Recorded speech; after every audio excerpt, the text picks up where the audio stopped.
Good afternoon. So it's again. We just, you know what? This is like Severance.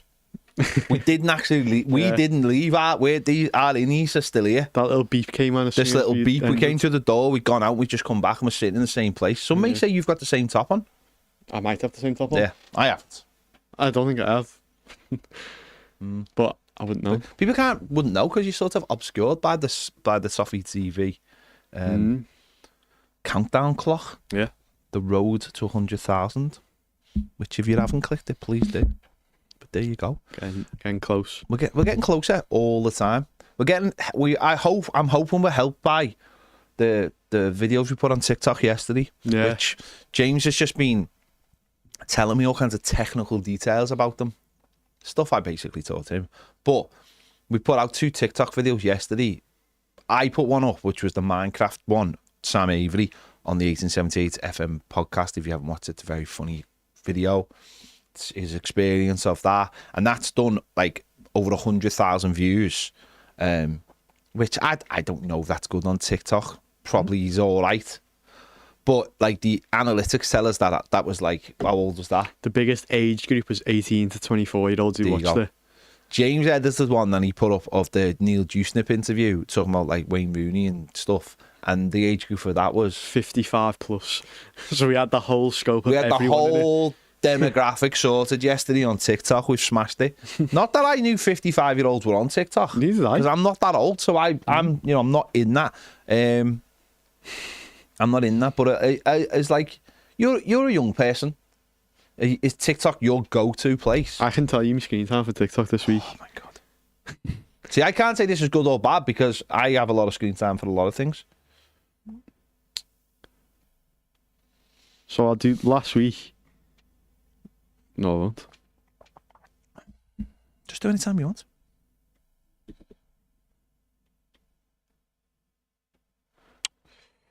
So last week's average, well, just last week in general, my most used app was TikTok. Yeah. And 13 hours and 41 minutes. Fair play. Second was Twitter.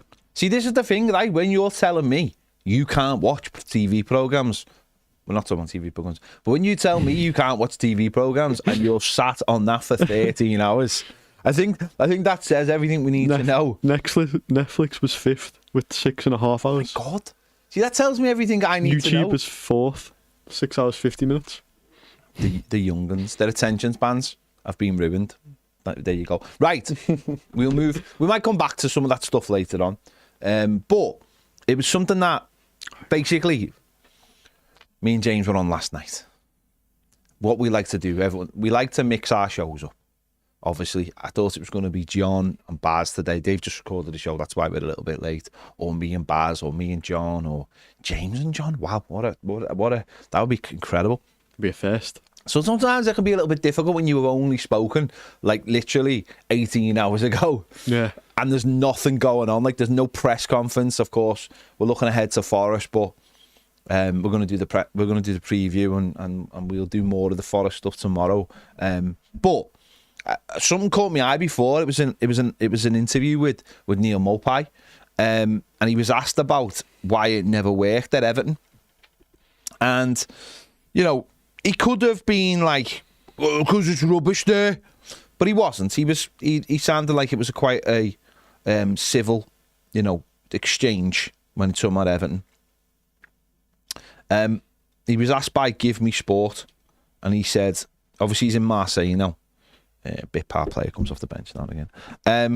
And he said, the club wasn't in the right place in terms of the manager because we changed the manager that season. I think the way we were playing didn't fit my game. If you try and play long ball football and put crosses into the player like me, that doesn't match my characteristics, so it won't work. I think sometimes it just doesn't work out. You never know before you join a club or a manager, but it's part of football. Now, I agree with most of that. The only bit I don't agree with was when he said when they changed manager, because he done loads under Frank Lampard, didn't he? Yeah. He done one goal. Yeah, he done loads under Frank Lampard. So I'll slightly dispute the change in the manager part was a big reason. But what I will say there, a lot of the things he said are true. The style of play didn't suit him. He got in the team, and we basically just went, Like, we normally have Dominic Calvert-Lewin playing in that position. We're not going to change. You need to change for us. And I think he was let down by that massively. But I also think, like, I just don't think he ever tried to change as a player. Not change. In that pre-season, you sort of see him when he was like the second striker and dropping a bit deeper. You sort of see more of his strengths, but then obviously they got rid of him, so you didn't really see it properly for like an Everton first team. But yeah, he was 5 for 5 trying to be Calvert-Lewin. Yeah, essentially. So obviously, we paid a lot of money for them in terms of the money we had at the time. So that led. Obviously, we're always looking for things to talk about. Sometimes we talk about stuff that is like relevant to that minute, and sometimes we talk about some things that are a little bit longer form. So, who are the players? And there's been certainly quite a few in the last few years. Who've been the players that we bought and you thought, yes, this is the one. This player is going to be brilliant. Or we stole a march on everybody else and we've got in there early. Wow, there's a talent there, and we've managed to get them, and we haven't got them. And I think. So I know people will now say, because I already know, and because it's in my mind, people will obviously drift towards players who are doing well now, and that will affect them. But who are the players who genuinely looked at and went, that'll be a really good signing for us, and it didn't work out? And why didn't you work out? Why didn't it work out? Well, people are talking about the one that I was going to say now in the chat, and it was Balassi. Yeah. When he was at Palace, because he had, that sort of flair, and there was always the videos coming out of him doing all like the mad skills and stuff like that and just tearing defenders apart. When he signed for Everton, him and that like Lukaku link up he had, I just thought he was going to just take us to that next level and just be amazing for us. And obviously he started off well. Yeah. And then he got that injury, and then he was just never the same after that, and never really got back in. But I remember I had the shirt, remember the yellow one that you ate with Balassi on the back? I don't like the shirt. You ate the shirt. Do you like the shirt? I like the shirt. What don't I like about the shirt? The sponsor. The sponsor's in white when it should be in blue. It ruins the look of the shirt. I had that with Balassi on the back, and I just thought it was a part of our Fab Four as well. Also, going back to the Fab Four, Tosin, because I was promised by so many Turkish people on Twitter that he was going to be amazing, like how Haaland is, and he was average at best. Yeah, and he was mid. Yeah. So then to part of Fab Four, but then. People are right with Moise Keane because he did come with sort of a big profile where it was like he was going to be the next like big player from Italy, and everyone loved him because of his dance moves and stuff when he scored. And there may be a video on TikTok of Baz doing the celebration. The woe. Yeah. It may be the first TikTok video we ever uploaded was Baz doing the woe. If you can find it, very much like the A-Team, then, go and watch that. Go and watch that comedy value. But the first one you put up, you said. As Jay said, he's just searched Toffee TV on TikTok, and one of the videos, the first appeared, is Baz doing. Was that because he was just so excited? The whoa. I think it was. I think he was so excited by what was happening that he couldn't help himself. No, I think Balassi is.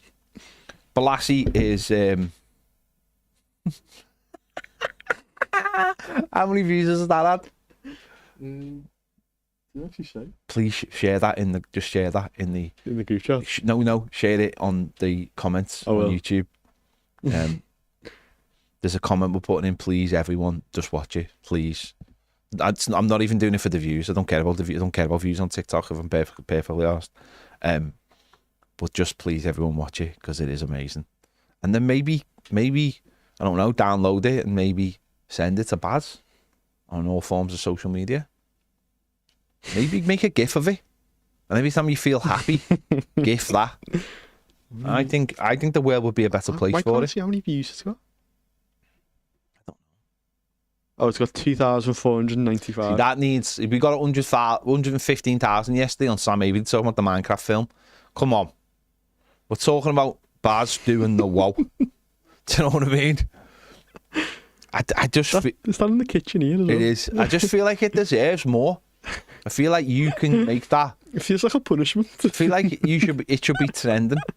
I feel like somewhere it should be trending. Bad should be on some kind of list because of it. I'm not saying what kind of list, but there you go. Should we repost it? We should. I think we should. Reposted it. Yeah, Balassi. I feel sorry for Balassi because he did get that injury. He did get the injury, and the injury really did destroy his career at the top flight. He never recovered from it. He never really got back.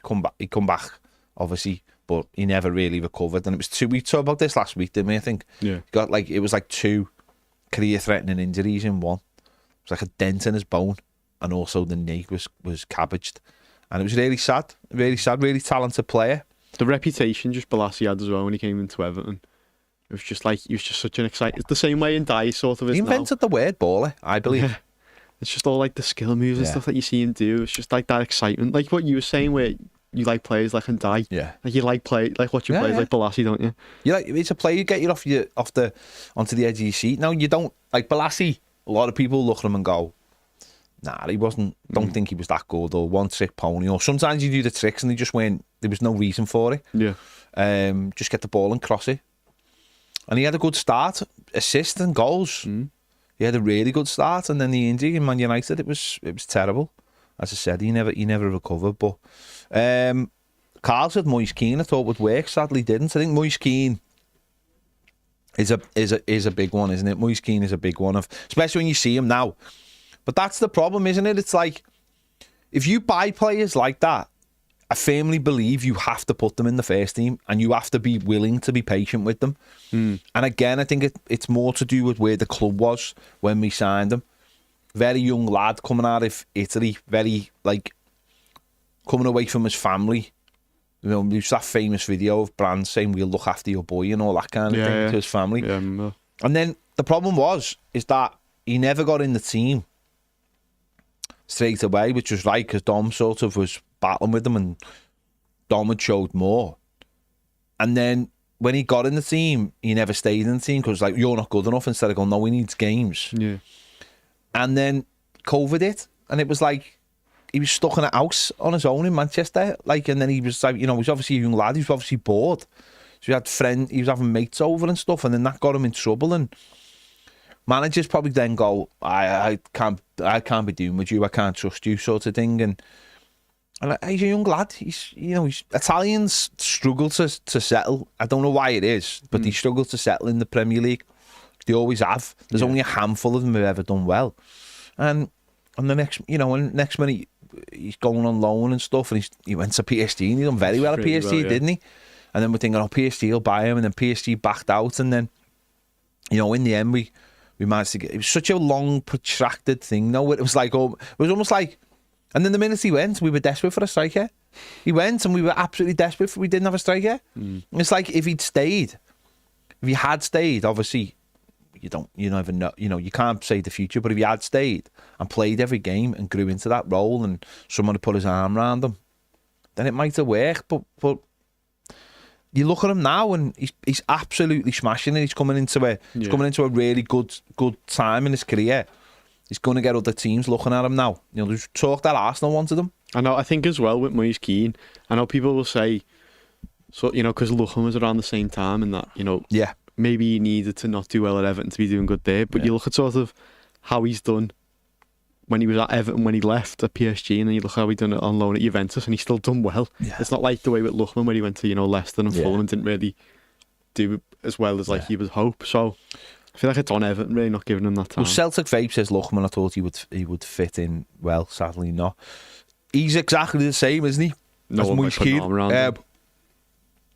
Basically, he come at a very young age. He hadn't been in football that long.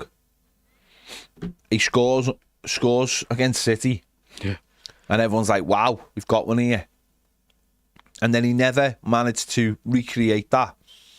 And he struggled again because I think Everton just shoved him in a hotel, the Titanic, and sort of said, and he didn't have any family and he didn't have a support network around him. And I think he was a quiet lad. Yeah, I think he was a lad that didn't necessarily integrate with the rest of the squad. I remember was it the England under-20s when they won the World Cup, and there was 5 of them and they were all Everton players. Yeah. And he was but it always looked like he was to the side of the rest of the players. All the other lads. He had the big flag, didn't he? And all the other lads. It was always he was in the picture, but he was almost looking at the other players. He wasn't integrated. He never felt part of the group. And I think that, again, speaks of like not looking after people the right way. He was a young boy, you know what I mean? He's like 18, 19. Yeah. Being taken up. I know people will go, he's got all the money in that, but imagine being that young, being taken away from your support network. You know, moved out of London into Liverpool. You haven't got people around you. You're living in a hotel, so you're not making those connections even with like neighbours and stuff. Even though it's what he needed to be doing was like almost probably living in an apartment building with other players or being closer to other players. So at least he could go, do you want to go for a coffee or yeah. And apparently he was just sitting in his room all day playing on his PlayStation. Which, it's not a bad life, but you know what I mean. It's like so. If you're not building up those relationships with the players and stuff, then has anyone ever got your back? Is everyone ever fighting for you? Do you know what I mean? It's we often overlook a lot of those things in football. Don't get me wrong, it's getting a lot better. It's getting amazingly better. We have player liaison officers now that it's their job to make sure, in a way, footballers don't have to do anything. If they need anything, I've heard stories of like these people booking dentist appointments and Wasn't the one that James Garner said where he didn't go to like Finch Farm with enough fuel? Someone had to go get a jerry can to fill the car up. That's just stupidity. But these players, right? Forget about these players are young men who are basically never have to really touch reality in many ways. They're kept away now from, or they never get into those like.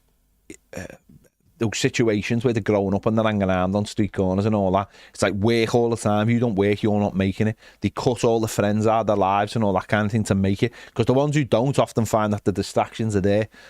And we know at Everton we've had those players that distractions have cost them.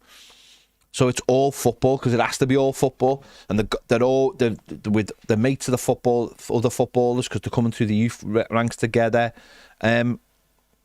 And they don't know the basics. They won't have gone to like the school the same way we have and picked up those basic things. Do you know what I mean? But someone will do it for them. So it's like you come in here and go, you've just learned to drive, and you're coming in here and you're learning every day more and more about driving and parking and all the rest of it. You're having to figure out yourself. You're having to figure out. But imagine on every day you came here, someone just went, I'll park your car for you, sorry. Yeah. You'd never learn how to park a car, would you? Or someone said, how much fuel's in your car? And you go, there's it's probably, it says on the thing there's 50 miles. All right, give us your keys, I'll go and fill it up for you. And you never learn how to put petrol in a car. It's like those basic skills, or ringing up a doctor's and going, right, I need a doctor's appointment or a dentist appointment or anything. Someone is always on hand to do that for you, and that makes your life easier, of course it does. But at the same time, it's like life skills. It takes you, but it also separates you from like the real world, I think, in many ways as well. So so when those little things turn up, it's all a bit of a shock to you. So you're amazing at one thing and amazing at this and this and this, but the real life skills you haven't got. And listen, these people might never need them, because then they get a girlfriend and get married, and then suddenly the girlfriend or the wife's taking care of all that stuff for them. It's Jamie Carragher never cooking a meal for himself before. Have you seen that? Well, that's just the dream, isn't it? Yeah, his mum done it, and then he got his wife, and then she done it for him, and he's never used an oven. He said on Gary Neville's podcast. Is that what he said? Yeah. Isn't that mental? It is and it isn't. I've heard similar stuff. That Jill Scott said, have you not even cooked chicken nuggets? He's like, I've never cooked anything before. That's mental. Just talking on another Liverpool player, but Kenny Dalglish said that literally he used to just stay in bed all the time. Just because he didn't... No, just rest. He realised that rest was massively important. So he used to just stay in bed. So he just said everything. They used to bring like all his food and everything to him while he was just lying in bed, because he just realised that rest was the most important thing. So it's not just, but that's it. Footballers will be like that. They'll just be like, why would I cook my own food? Yeah, and I've got this. I'm bringing thousands of pounds into this house a week. Why would I cook my own food? You don't have a job. I do. You cook my food. Not saying that's the right thing. I'm just saying that's reality, isn't it? Steve Richardson says Rooney, he left us too early. Yeah, but that's a different thing though, isn't it? He did work at Everton. He worked too well at Everton. What about Sandro Ramirez? After all the press of how good he was going to be at Everton and stuff. I think the problem with Sandro was we put too much pressure on him to be the main striker. Yeah. Like, we were buying him for £5 million. He was, 21? He'd scored goals in Spain. Yeah, but I think... Didn't he do really well? Yeah, he did really well for Malaga, didn't he? But I just think we put far too much pressure on him. We give him a silly wage, but that's because we bought him dead cheap. He came off the under-21s tournaments and he done all right. Yeah, I don't think he scored, but he looked all right. And I think we just put far too much pressure on him to be our like starting striker. And then it was like, he's not going to be your starting striker. So you either put time into him or on the pitch, or you just work with him off the pitch and bring him into the game slowly and suit him to English football. Wasn't there a thing as well that like Atletico Madrid were trying to get him, but there was like, they had some sort of ban or something, or where they couldn't sign him. And then that's how Everton like swooped in and were able to get him. So there was sort of that thing of, he was going to go to Atletico Madrid, but he's chose Everton over us. And that, what's his name? The journalist, like Balagia or Balag, whatever.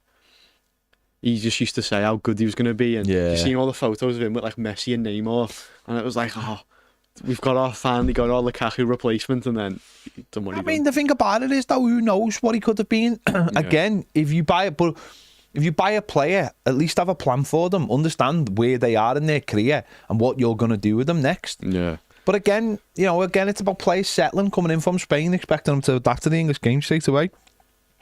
Never going to happen. He didn't score on that 22-0 one either, did he? No, he didn't. No, he didn't. Graham says Balassi. Mr. Toffee says Beckford. Jermaine Beckford. It's too early for me. So Jermaine Beckford, what I would say about Jermaine Beckford was brilliant goal scoring record. Come to Everton on a free transfer. And Everton took him. And he, you know what? Scored some goals. Scored an amazing goal last game of the season against Chelsea to win the game for us 1-0 in like the last minute. Picked the ball up on the edge of the box and ran the entire. Went past John Kerry. Yeah, Terry. People were saying about Alanga and they were putting videos of that. It wasn't as fast as Alanga, but no, I know, but it was the fact that he then he sort of like dinked it over the goalie. But the problem was there was a League Cup game halfway through the season. I don't know, October, November. I think it was a League Cup game. We were at home, and Jermaine Beck was supposed to start the game, and he turned up. He turned up something like half an hour after the game kicked off because he'd been stuck in traffic. But it's because Moyes was absolutely fuming, and it's probably the reason Moyes sold him. That is mental. It's because I think he still lived in Yorkshire because we got him from Leeds, and the traffic was that bad he couldn't. Well, yeah, so he'd basically left probably normal hour that he'd normally leave for like a Saturday game, let's say, not realising that the M62 would probably be full of like commuting traffic. And has been caught in that traffic, so that, and Moyes was just like, that's so unprofessional. Moyes probably wanted him to move to Liverpool if he wasn't already in Liverpool. I'm not saying he actually definitely wasn't Leeds, by the way, I'm just presuming. But yeah, so Moyes was just like, you're done. That's mental. You're done. And I think we got like a £5 million offer for him, so we sold him. So we made like £5 million in a year off him. But like, he could have been good, but what could have been with him? But it's so stupid, like his own professionalism of like going, you know what, we've got a game tomorrow. Actually, I'll just stay in Liverpool tonight, or you know what I mean. I'll get a hotel and I'll stay in Liverpool tonight rather than like going home and stuff. Because that's what footballers have to do. And I know like now that does probably now even home games. Teams will put their players up in a hotel to make sure they're controlling everything that happens in the last 24 hours before a game. Their food and movements and everything, making sure that everything is done the right way. And that's why football clubs do. It's not just a case of like when you're having a hotel, of being like it's a necessity, especially for away games. Sometimes it is to control like all that kind of thing, nutrition and everything. So, but wouldn't you think like his own professionalism would have led him to go, you know what, I'll just stay here tonight. Big game tomorrow, big chance. I'm starting. Yeah, you'd do that, wouldn't you? Yeah, but that's one of those things that like again now you probably go, of course I'm going to stay in a hotel, or Everton are going to stay in a hotel. But maybe 15 years ago that wasn't the same, just wasn't the same. Players would probably think, oh yeah, I'll just drive down like I normally do. It's only an hour and a bit, no problem. I'll set off about 3. And next minute, you get stuck in one bit of traffic, and then you're like, hang on, I've got You know what I mean? It's Yeah. like, why didn't you? Also, like, if you're driving that far on a day, what's that doing to your muscles? Yeah. You're stuck in a car. You've only got, then you've got, that's what I'm saying about, like, you stay in a hotel, go for a nice little walk, have a nice little swim, do whatever you need to do to prepare yourself for the game. And it's like, that's where football has changed as well, massively. Telios says, I had more hope in Danjuma than I'd like to admit. I thought Danjuma would be all right. I thought he'd be really good. Wasn't he in like the season before it? He was in like the Champions League team of the season and stuff. And then Everton, you've seen like the sort of the clips of him and his time at Bournemouth and stuff, and they them being gutted about him going to Everton. And I just thought he was going to come in and he's going to finally be just that bit of, player with attack and intent that we needed. And then obviously, I think this one is partly down to the player, but certainly partly down to the manager. Yeah. I think the player probably thought that he'd come to Everton and it would be almost like, I can do what I want here. Almost like I'm better. I'm a level above. I'm better than all these players. I'll have no problem just getting in the team. Blah blah blah. And Dyche has just been like, Dyche probably didn't want him anyway, I'd imagine. Because don't forget it, the reason, well, he wasn't, he was supposed to sign on the day that Lampard got sacked, went to Spurs. And I just imagine that Dyche didn't want him and it made it very difficult for him. But I don't think he fitted into sort of a Dyche style because he wanted to attack too much, really. Yeah. He didn't have to work, because Ndiaye only really fitted in purely because he would put in like the miles back. That's it, isn't it? It comes down to how hard you're prepared to work, and Ndiaye is, and he wasn't. Yeah. It's one of those, isn't it? And he did have a few chances where you just thought, pass it. He was like a bit greedy with it. Yeah, he would always shoot when there was a pass on. Yeah. Always. Stuff like that. I know in like, I don't know, a better team, you can probably get away with it because you'll get other chances. But for like an Everton team where you're going to get little chances, it didn't look great. Richie Gilliam says Davy Klassen. There was stuff saying he's going to be the next Cruyff and everything when he came to Everton. No one was. Yeah, the next Geordie Cruyff. I thought Davy Klassen would work. I was excited because I think when we got him, he was one of the most talked about players in Europe. Yeah. But what I do remember is that we had a bad game against Man United in the Europa League final, and we were being linked with him, and a few people were like, oh, if that's what he's like, in a cup final on a big stage against an English team, then is it right? But obviously he came in that summer when we were like signing players every single day. When we won the transfer window. No, we didn't win that till 2018. It just felt like we were buying players every single day, and he came in, but unfortunately he came in, Rooney came in, Sigurdsson came in, and there was no ability to adjust the team with the players we got. Sometimes you get players who you can go, right, he's a number 10, but actually we can play him as almost like a right midfielder. Yeah. And we had Seamus, so you could have a right midfielder and you full back, and we had full-backs that could, so you could tuck your midfielders in if you wanted to. James, no. Yeah, you could tuck your midfielders in if you wanted to. But I always said, see, when we had Moyes, right, what tended to happen was you'd sign a player, and if Moyes thought they were good enough, Moyes would leave them in the team. Like, so you'd see them, and you'd see them for the first 5 games, maybe, and go, or maybe 2-3 games, and go, what have we bought here? Fellaini's debut against Liverpool, my God, he was terrible. And he was like that for like 3 or 4 games as he settled into the Premier League. The game was just passing him by. Pienaar, that wasn't terrible. The first couple of games, you were like, the game might be a little bit too fast for him. But the thing was with it, is that we didn't have... So as long as they were a good player, don't get me wrong, if they weren't a good player, like Per Coulter, Moyes got onto it straight away and just was like, right, I'm going to get rid of this lad. But when they were good players and he believed in them, he left them in the team. or he found a way for them to succeed. Playing Tim Cahill as the false nine sort of thing, you know, playing behind. He made a formation to fit Tim Cahill basically. Yeah, and you know, it worked. It worked. Got us to fourth place. You know, he put Arteta on the right, so to get him gradually used to the Premier League, and then he moved him into centre midfield. That's what he's doing with O'Brien in a way. Yeah, it worked. You know, he done that with Lescott. He done that with Baines. Baines didn't start loads of games.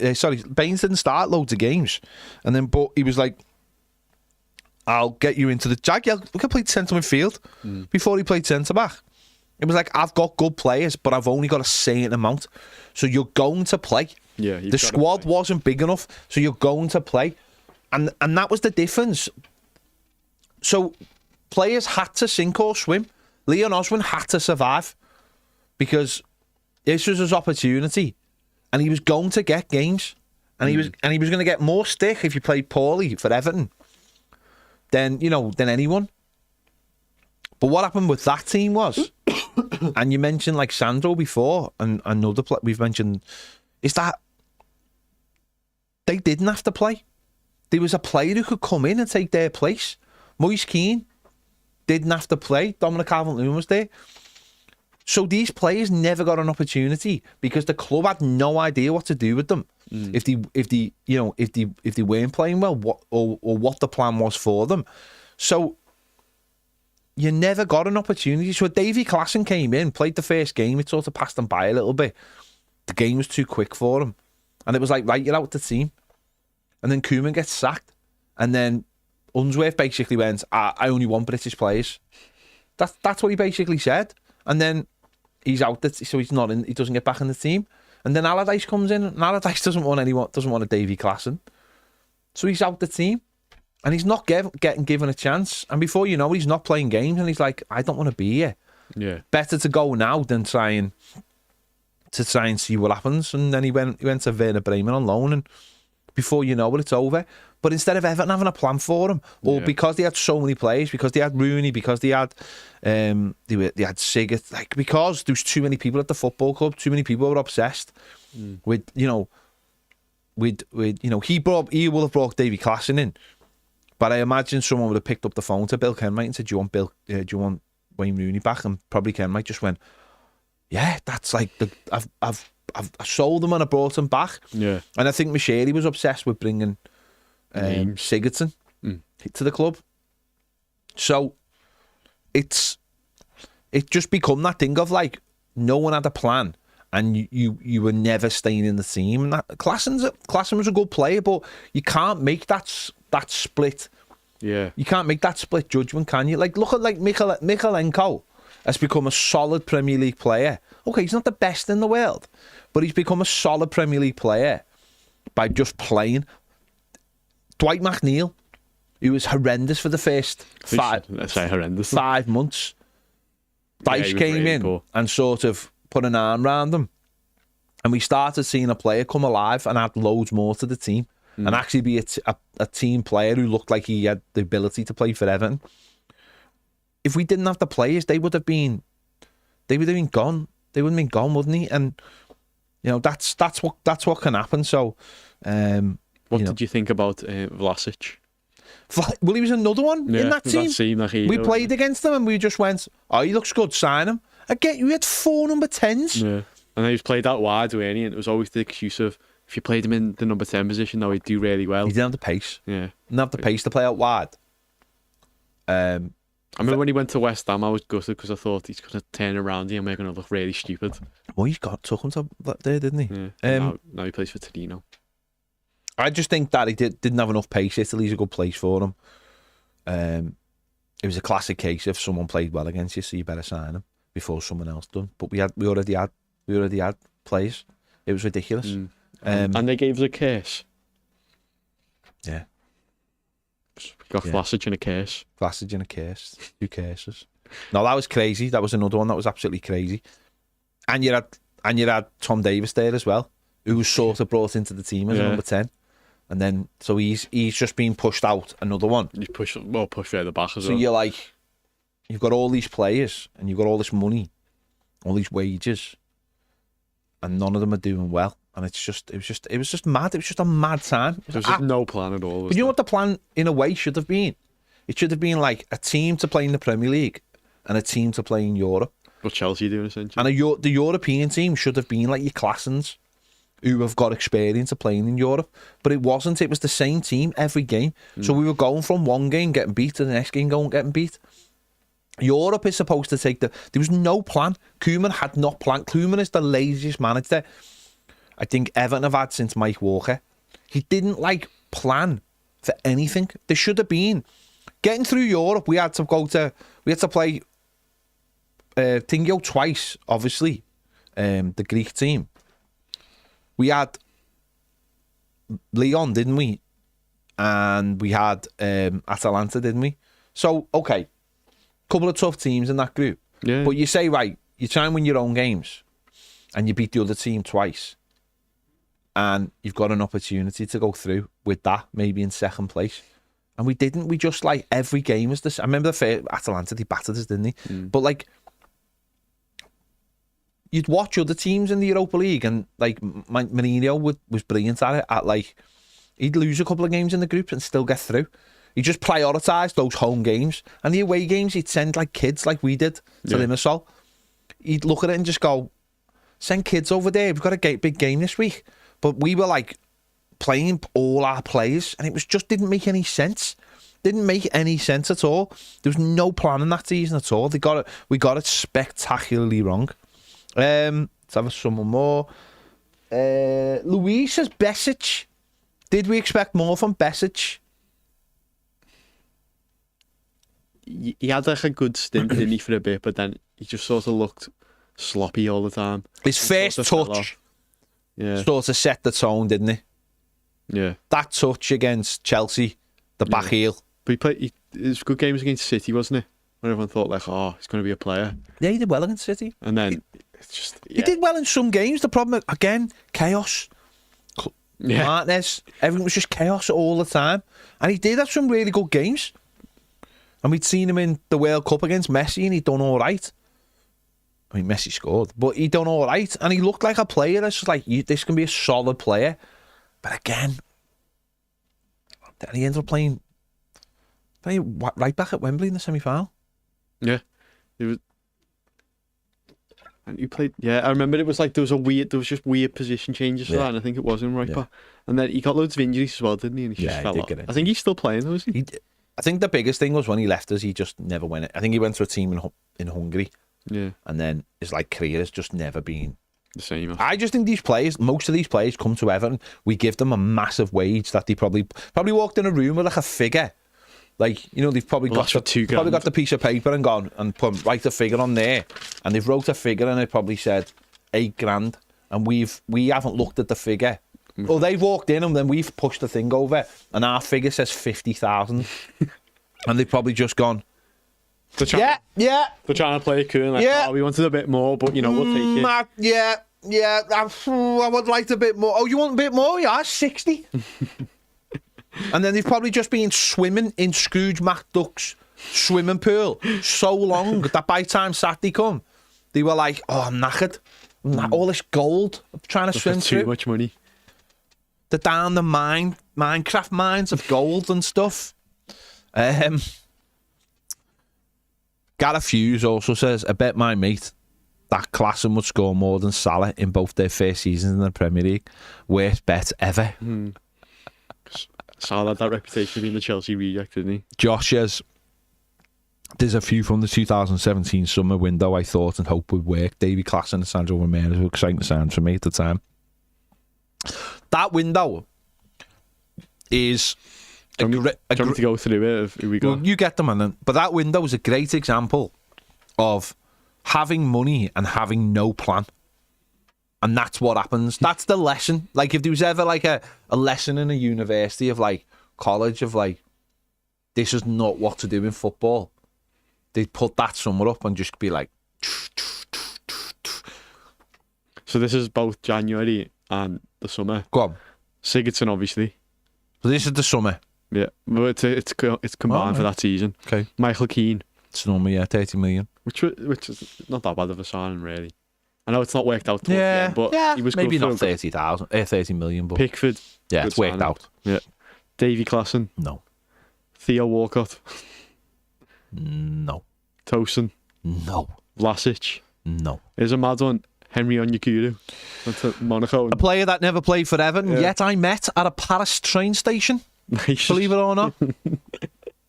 I met him. He was on loan, and he just played Paris Saint-Germain. And I met him and got a picture with him, and he was tiny. And we were going to Lyon. No. There you go. Worlds collide. That was weird that he went. That's like the first time I can remember in the Premier League where someone hasn't got a work permit. I know, but we made £6 million on him. Yeah. So Onyekuru, Sandro Ramirez, Wayne Rooney. Worked in a way. Scored goals. Great hat-trick against West Ham. Cuco Martina. And Eliaquim Mangala. The worst. The worst. Son. He's the only. Do you know what thing about that Mangala is, right? He's genuinely the only signing that I have ever on Toffee TV just gone, no. I love signings. We all love signings. They're exciting, aren't they? To give you something to, Why was you so against that? No, one? it's because it's terrible. Even Cuco Martina, I was like, yeah, okay, let's see what happens. Just a squad player. Him, right? I was just like, no. He is woeful. No, what are you doing? What are you doing? Like literally, I was in the car banging the interior when I did. We were signing him. I was like, what are we doing? And when I watched him in my first game, I just sat back. We had Arsenal, just sat back in the chair. I was like, there you go. There you go. He honestly, you can ask Baz, and Baz has said that a few times on here. I just was like, no. And sometimes we'll be signing someone, and privately I'll go, we'll be Baz, have a chat and go like, why we did like when we signed Delph, we were like, Delph, what are we doing that for? And then you have a little think about it, and then you come on here and you go, yeah, I can like when Ashley Young signed, right? We did the rumour a few days before, and we were like, Ashley Young, and then you're like, what are we doing? Yeah. And then you have a little think about it and you go, well, he can play left back, he can play right back, he'll probably play a few games, he'd be all right. And then he scores against Wigan and you're like, yes, what a player! What a player! So this table's going to collapse then. Yeah, over the joy for Ashley Young. What a player, scored on his Everton debut at Wigan away in a pre-season game that I was at and no one else was at. No, there was loads there. But him, Mangala, I was like, no. Don't let this man anywhere near the club. He was terrible. And he was like one and done as well. Like one and done. Do you think, pound for pound, Everton's worst transfer sort of in the machine was Gabaman? Just for the fact he just didn't play. I think you'd have to think it was... it's Tosin's pretty close, but Tosin scored a couple of goals and added quite a few subscribers to this channel as well. Or views. I was looking through the views to this channel at the time. Ones. We were Turkeyed up to death. Yeah. I was going to learn Turkish just to become a Besiktas channel. Do a Turkish hour. Besiktas TV. Yeah, it's got to be. But I mean, in many ways, Gabaman was. It's not his fault. Wasn't his fault, but then after it all happened, it sort of was his fault because he got used to not playing football and earning money. Yeah. So he was quite happy to do it. And that do led. You know, how much was he on at Everton, do you reckon? I would put it this way, right? I don't know what he was on, but I imagine it was probably 4 or 5 times what he had been on in Germany. Put it that way. Yeah. Put it that way. Because I remember when we signed him, it was like he's going to be the replacement for Gay, but he can also play centre half, and he's played left back before, and he was going to be like basically cover for those positions too. Let's have a look. Harrison Darby says 75 grand apparently. The one I think most is Moise Keane. He had potential. I love that lad. Shame he never got the chance he deserved. More than double what he was on at Mainz. Yeah. Think about what I would say about Moise Keane is I genuinely think he thought it was a big chance for him as well. Like, I never got that impression that he was like, he'd been forced into it. Maybe he had. But I always got the impression that he thought he had a boss chance at Everton to become like a Premier League striker, and then who knows where that'll go. But it was probably a good time as well to get like them sort of young strikers, because you just look at Lukaku as the blueprint. someone who was like a bit of a like on the outside player at Chelsea comes to Everton. And he scored goals for Juventus as well. Yeah, no, he scored in the Champions League. He was in the national team. Yeah, he was like the big like conversation in it. Well, he was, because stuff had gone on at Juventus, obviously. Well, yeah, but I mean, like as a player, like, it was exciting. I remember people like being shocked that Everton managed to get him. I'll be honest. Do you know what? I'm absolutely made up for him now that he's doing well, and I tell you why, right? Because let's be honest, right? Italy doesn't have the greatest relationship with like racism, does it? I mean, it seems to have a great relationship with racism. Sorry, and we've seen what's happened to Osimhen. Other play. No, but we've seen what happened. Osimhen's went to Galatasaray. We've seen what happened with other players, certainly like other black Italian players, and it's Balotelli's obviously the biggest example of someone who just it just I don't know whether, listen, I'm not saying it's the player, I'm not saying it's the club, but the fans certainly, and that must be a tough environment to play in, and I'm made up that Moise Keane's found a home and he's like doing really well because the potential was always there, and I genuinely feel that we as a football club wanted him to succeed. Obviously, Dave Witch, the County Road Bobblers, we know that they made that massive banner for him, the No Alresimo one. And we really got behind the lad. And I just think it was because this club, for the last so many years, has just been a load of shite. And one thing I think I'm dead proud of we on this channel is, whether people like it or not, is we called that out. We've always called that out at the football club. And when we're talking about these players, some of these players, you look at them and you can go, oh, what was he doing? Why did he do that? Why, the Beckford thing and all that, was a different time. But some players, I genuinely believe, like the likes of Moise Keane and Ademola Lookman, have been, I mean, we haven't even talked about Ademola Lookman, we'll talk about him in a minute, have been just fucked about so badly. Like, do you know what I mean? I just feel like, well, you hear the stories, and it was like 2 19-year-old lads who have came here and they were like not by anyone, they didn't really know anyone. Yeah. They're expected to do well, and it's a lot of pressure on them, and it's also poor from Everton to just sort of not really think about them at all. I'm sure, and the thing about it is, I'm sure Everton have learned their lessons from these players massively. I'm sure they have that player looking after players is because at the end of the day, right, whether we like it or not, a footballer is a commodity. Yeah. Like if you owned a vintage car shop, right? Like a vintage, you had all these amazing cars, right? They're all, or even any kind of car dealership, right? If you think of a footballer like a car, right? You wouldn't leave that car like outside overnight, would you? You wouldn't leave it in the rain. This asset, which is worth millions of pounds, it could be worth millions of pounds. These, some of these old cars, or some like Bugattis or Ferraris or Lamborghinis, they're a commodity. That's what footballers are, whether we like it or not. They're a commodity. Yeah. You pay millions of pounds for them, and then you want the price of them to go up. Yeah, you're investing in them. Yeah, you are investing in them. So you want the price of them to go up, not down. You're not saying you want to sell them, but you want to do everything to increase the value of that player, and that happens through them playing well at football. Now, to play well at football, they need to be happy. Unhappy players unhappy people in any walk of life do not do well. Yeah. They do not do well. They're not focused. You watch any kind of like documentary on sport, it's all about looking after the player. Everything is looking after the player. And I think we let those players down badly when we were like, we've bought you now. What do you want from us? Do you. And it shouldn't be like that. It should be, we will do everything to put an arm around you to make sure you're happy. I think football clubs have realised that. I remember hearing a story about Juan,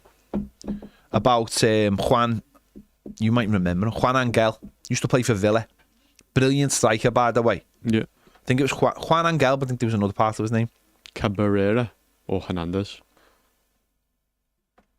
Cabrera's a golfer. I don't think it's Juan. Hang on, I think it might just be Juan Angel. Just Aston Villa. Hang on. Juan Pablo Angel. Angel, right. So he came to England, right? Brilliant record. Absolutely brilliant record when he signed for Villa. He came from River Plate. He'd scored 46 goals in 96 games. Their league games, right? He played 175 games for Villa. He was at Villa for 6 years, 44 goals, right? And I remember hearing a story about him. John Gregory was the manager, I think. I think he was anyway. And was it John Gregory?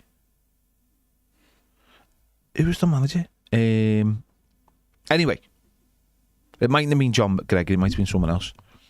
But I remember basically his wife was in really, really, really bad health, and they lived in a hotel. And basically what happened was he didn't have a great start, and his wife was really sick in this hotel room, and I don't know whether she was pregnant or not, but she was really sick. And he was like coming into work every day, and he was like, I think he might have said something to someone at the club, and they were like, "Oh yeah, we'll sort that out for you."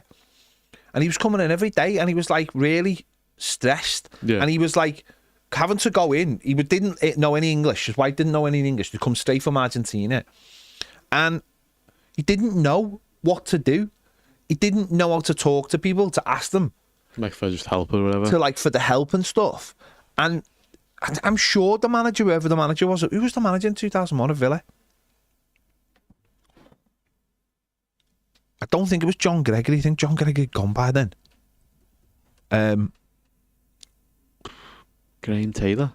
No, that wouldn't be Taylor, would it? That's what's just John Gregory. Was it still John Gregory? Yeah, in 2001 it was John Gregory. Right, so John Gregory was notoriously a prick, right? Graham Taylor, come on. Right. John Gregory is the person who said that Stan Collymore couldn't be depressed because of the money he earned, and because he was a footballer. He was notoriously a prick, right? And that's why he's nowhere near football now. So he basically, I'm sure he said something about him in the press. Oh, he's always making excuses or blah, blah, blah. He should be doing better. And this lad was going through hell. And I think in the end what happened was his wife collapsed and was rushed to hospital, and then it all came out. And I can't remember exactly what it was, but it was bad, and like the managed, she was lucky, really lucky. And but imagine being Spanish. Imagine investing all this money, right? You don't speak English. You're trying to learn English, but you don't speak English because this transfer just happened. You put up in a hotel. Your wife doesn't speak English, but then she's supposed to, and you just leave them, and then you wonder why they're not happy. They're not scoring goals. They're not doing their job. Potential there. And it's like, and then having a go with them, and it's like, I think that's when football sort of. I think that's when football woke up to looking after people. Like, it was just mad. I'm just going to see if I can find the story exactly. And that's that. Yeah, I think certainly that's when they woke up to, like, you have to start looking after, investing in your players, and that's what happened with Lookman as well, as we said. And look what's happened to Lookman. Yeah, Lookman was a weird one because I feel like with Lookman, just purely for the fact that it didn't work out really with Fulham or Leicester, that maybe he needed sort of this to happen to unlock potential. But that's what I was saying before with Moise Keane. When he left and went to PSG, he showed instantly that he did have it. He didn't necessarily need sort of that waking up, and that's why Everton should have invested more time in him. Yeah, that's what's frustrating about it, really. Yeah, I think he needs it. Yeah, just going back to that Juan Pablo Angel. Fuck, you know what? The fucking stupid newspaper with their pop-ups. He said, my wife was extremely ill and risked of dying. My first child was taken to hospital too. We couldn't speak the language and no one could help. First few months were extremely traumatic, not only because I was moving to a new environment, but because I was the most expensive player in the club's history. The lack of stability at the club made things worse and more difficult. When I first joined the club at the time, it was a pretty old squad with some youngsters coming through the academy. Yeah. But imagine going through all that and not having like the backing of the people around you. Yeah. Do you know what I mean? You have no one, yeah. Having no one to look to, like, not like, and people having a go at you. Yeah, but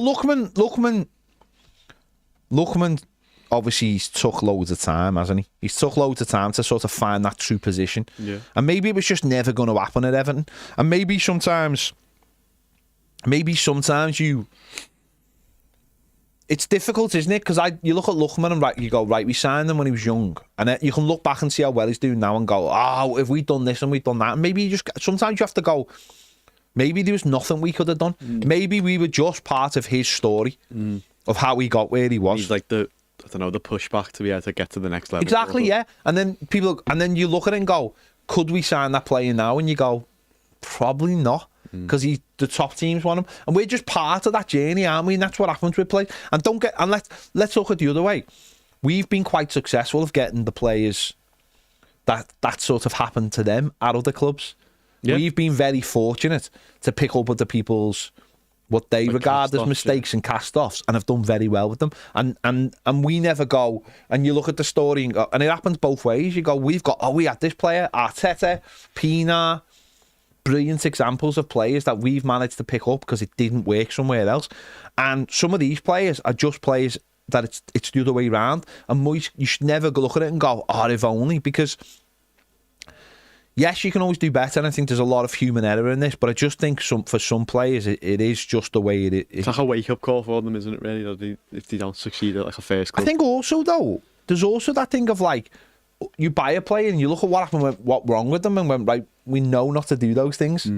We know we can't do those things. Because you look as well, after he left Everton, obviously he went on loan to Leipzig, but then joined them permanently. 11 appearances, 0 goals. Went on loan to Fulham, 34 appearances, 4 goals. Leicester, 26 appearances, 6 goals. And then he's went to Atalanta, 87, 37. It's not like he done well right away. It's not, is it? He's been down like a long path to get. Maybe everyone was playing him as a winger when he should have just been playing him as a centre forward. Yeah. But maybe he didn't know that to a certain time as well. So that is just one of those things, isn't it? Let's have a look some more over on Toffee TV Premier. Mark Max says, Delph, I was convinced he was going to be the next Gareth Barry. Also John Paul Kissock. Maxter says, thought John Collins would be class. Yeah, he was a big letdown. And that was at the other stage of his career where we were getting him at his peak, where he should have been good. I've said this before, first player ever to score in Adidas Predator boots. Told you that before, haven't I? Yeah. Scored a free kick for Celtic in Adidas Predator. Also scored the first goal in the 1998 World Cup for Scotland against Brazil. Brazil went on and won the game 2-1. It's knowledge. Also in Predator boots. Put that in your pipe. That's when there was an advert on TV for Predator, right? And you can Google this. And the advert was seen as being bad luck during the tournament. Why? Just because teams lost? No, but if you look at the people who were in it, and something happened to all of the players in that World Cup, but it turned out okay because Zinedine Zidane's in the advert. Oh, but Zinedine Zidane was sent off during Del Piero. Yeah, I think he got injured. Beckham got sent off. They're the only two that came up so far. So Zidane, Clivert. Yeah, I think he might have missed a penalty or something. I know the other. Might know. Zidane. So Zidane got sent off in the way. Did you know that? Yeah, he got sent off. Yeah, but no. So that was 2006. Oh, well, I was your history is ridiculous. Oh my God. This is pre-James. So is World War II. You know, I was born in the 2002 World Cup final. I don't care. But my dad wanted my middle name to be Ronaldo because. Ron. Why isn't it Ronald? Big Ronnie. Granddad's called Ron as well. So yeah, Zidane got sent off during the World Cup, and then so he was out one game suspended, came back, and then ended up scoring 2 goals in the final. Oh. So you didn't know that, did you? No. Facts, knowledge dropped. Boom. He's got to be one. I don't think that's ever happened. I don't think a player's ever been sent off in a World Cup and ended up coming back and like literally winning the World Cup. Mm-hmm. I don't think it's ever happened. It's a good quiz question. It's a good quiz question, isn't it? So yeah, that advert was seen as unlucky because everyone in. John Collins was not in that. If he had, people might have said he was unlucky because he signed for Everton. Ian the Blue says Moise Keane. Gareth, yeah, seen your picture before if you're outside the ground. Did he let you on the plaza for a photo? Yeah. It is massive, isn't it? When you get on the other side of the wall, it's massive. When you're on this side of the wall, you're like, yeah, that's nice, isn't it? And you get on the other side of the wall and you go, what? James has yet to experience that what moment. Maybe, who knows, during the summer, maybe we'll get an opportunity. I don't know. Not planned, but who knows? When's the next test event? Will draft before the season? Be before the season. It won't be a pre-season game because they'll want the. That's what I mean. They'll want it well before that. I don't know. Might be like a women's game or something. Possibly. But then I think the women's season's finished before the end of is finished, almost like the back end of that. Yeah, because there's not that many teams in the women's league anyway, is there? No. But imagine that. Imagine if it was a test event for 52,000 to watch a women's game. That'd be amazing, wouldn't it? Yeah. That's what should happen. And then if you want the whole Goodison thing, then, there you go. Maxter says Ashley Williams. 6 games left for the women. Lawson just said Van der Beek. He had a really good first game, didn't he? He's got a mural by County Road. It's only a temporary one, though, I think, but it's still there. And the Marty Grays on it. I know, it's crazy, isn't it? Oh. In fact, I think on that mural, the only one who's left who plays for Everton's Calvert-Lewin, and he won't be playing for us soon. And then I need to get a real life jet wash down there, don't I? Yeah. Yeah. You've got the experience. That's just typical Everton, though, isn't it? That's so Everton. Is that Liverpool have got murals like literally everywhere. Yeah. Like as Gary Neville said, everyone's got a mural in Liverpool. And yet, the only real so the murals we've got one for Duncan and Howard Kendall on the side of the Hot Walk building. Yeah. The Donny van der Beek one. And that's it. There's a couple on the ground. So there's the one on the Bullens Road ticket office with like Neville and plays from 95. There's one on the inside of Kale by the park end. But there's no like fan ones anywhere or ones that have been commissioned. And yet you go down towards our ground and it's weird. It's on the side of like a pub, isn't it? Yeah. Of like a pub that isn't open. And for some reason, I think it might have been I think it was part of a season ticket campaign. I think that's what it was. Or something. And someone's gone down there and put like 6 of our players on the side of this pub. And it's just stupid. It's so stupid because you is honestly, none of them are like left. Apart from Dom. And it's just ridiculous that it's still there. Someone should go and jet wash it to just clear the embarrassment of it. I hope by the 10th streets they start putting up loads of murals. I really do. Alright, who's on it? Go on. Van der Beek. Yeah. Tamari Gray. Yeah. Anthony Gordon. Yeah. Richarlison. Yeah. Dele Alli. Yeah. Ben Godfrey. Yeah. Coleman. And then Pickford. Alright, it's got Seamus and Pickford on it. At nice least, one. but jet wash 6 of them don't play for Everton. Jet wash everyone else off it. Jesus Christ. Jay Ratcliffe says too many to mention, but he has mentioned Klassen, Richard Wright, Materazzi, Hottinger, Keown. Materazzi's a really good one because I think there's a video on, if you go on Instagram and you go on I think it's Copper 90. Let me have a little look. It's either Copper 90 or Football Mundial. Let's have a look.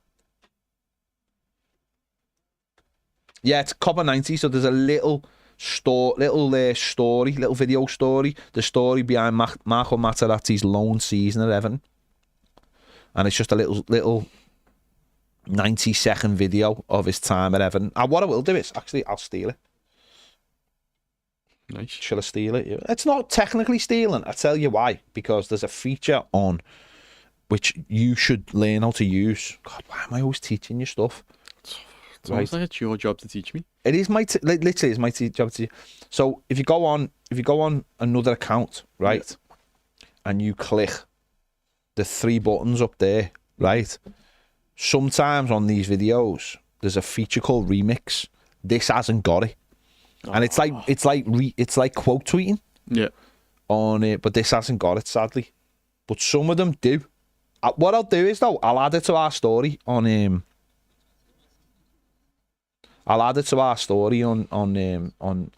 Instagram.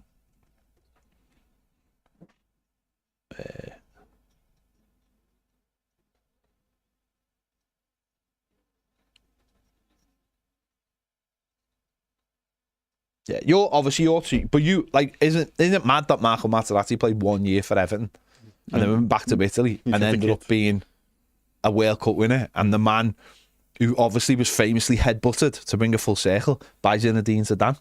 Yeah, it's mad, isn't it? Yeah, honestly, absolutely mad.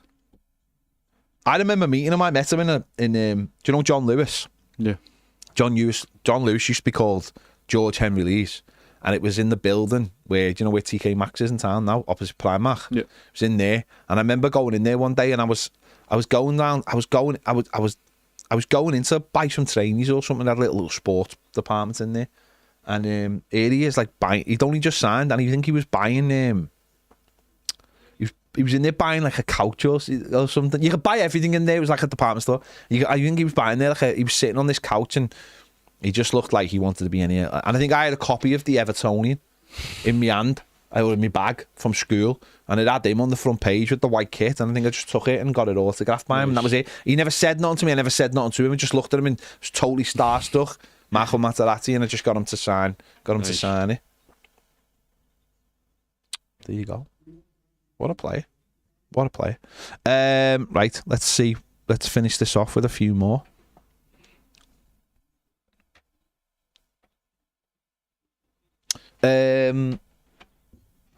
Banastic says, have you ran out of ideas? No, we never run out of ideas on this channel. But thank you for giving us a super chat to ask us that question. We just thought it would be something different to talk about. Listen, we haven't started talking about films and TV. I know, so that's good for me. That's amazing, isn't it? Yeah, that's good for us. Chris, I never said I've competitive. Oh yeah, I did. Sorry, you're right. I'm stupid.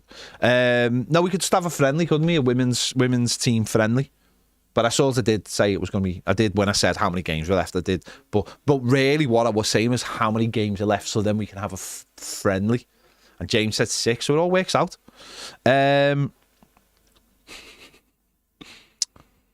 Carl says Ben Godfrey can't even get a game for Ipswich. Lol. To be fair, I thought Ben Godfrey was going to be very good for Everton. I did. And there was a time when he looked like he was going to be good. Like, actually, whilst he was playing. England international and everything. Yeah. Don't forget, he got into, like, the squad, didn't he? Yeah.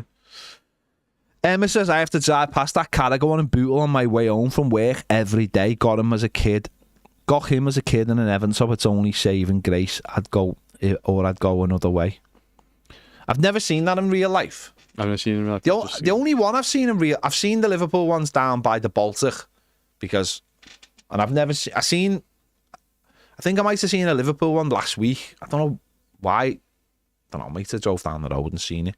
And the only other one I've seen is there's a Meatball Molly one, isn't there? A Paddy, the Paddy one, which is on the end of one of the houses when you're going down away from Goodison. And I've seen that one whilst I was running down there. Oh, he's mentioned running. While I was running down there. So that's the only one I've seen.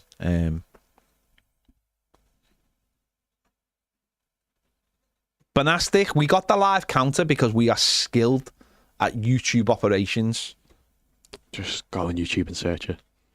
Hang on. I told you how to do it once again. You never told me.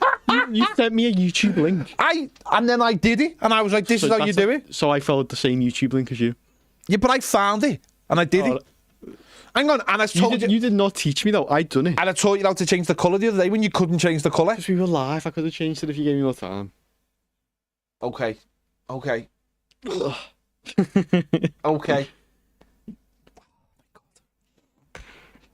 Whatever. You made that YouTube video, then I go, yeah, you taught me. I didn't make that YouTube video, clearly. That fella taught me.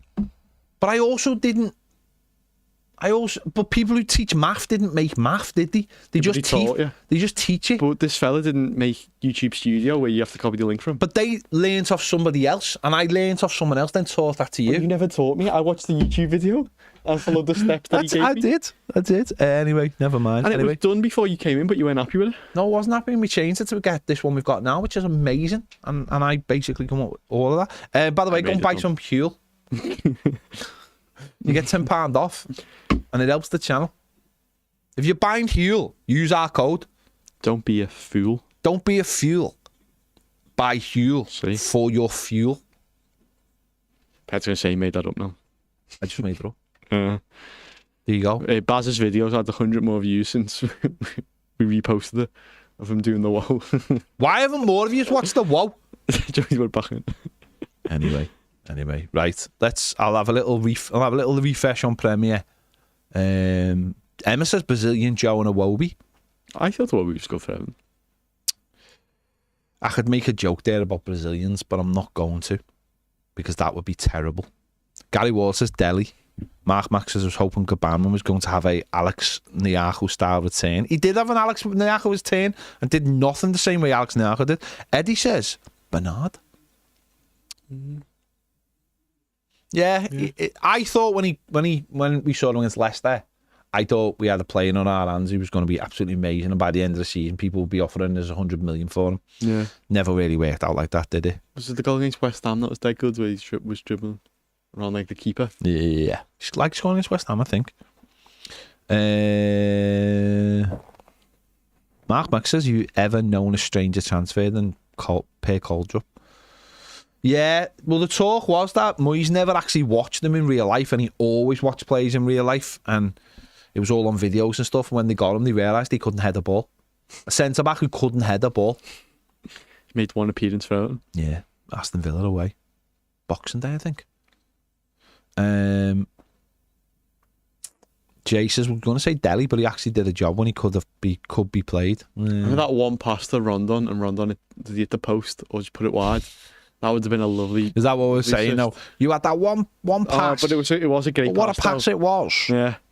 That's all I remember about Dele Alli at Everton. Nothing else, really. Okay. Right, there you go. Evan Davies says Drenthe was a massive letdown. He was a massive... Yeah, there you go. Yeah, if you're going to buy anything from Huel, use our code, which is Toffee TV EFC 10. That was smooth, though. You don't have to. I'm just saying, if you were already going to buy some Huel, use that and you'll get a tenner off. And we get like 5 pence. There you go. Right, we'll be back about 4:30 over on Toffee TV Premier for a show called Round the Tower. There you go. See, it's testing his knowledge, and he was on it like a carbonic. Hopefully not his own carbonic, but I could see him running himself over like the guy out of E17 did, which was hilarious, over a jack of potato. True story. We're going to leave it there. Yeah. Thanks for watching. Bye.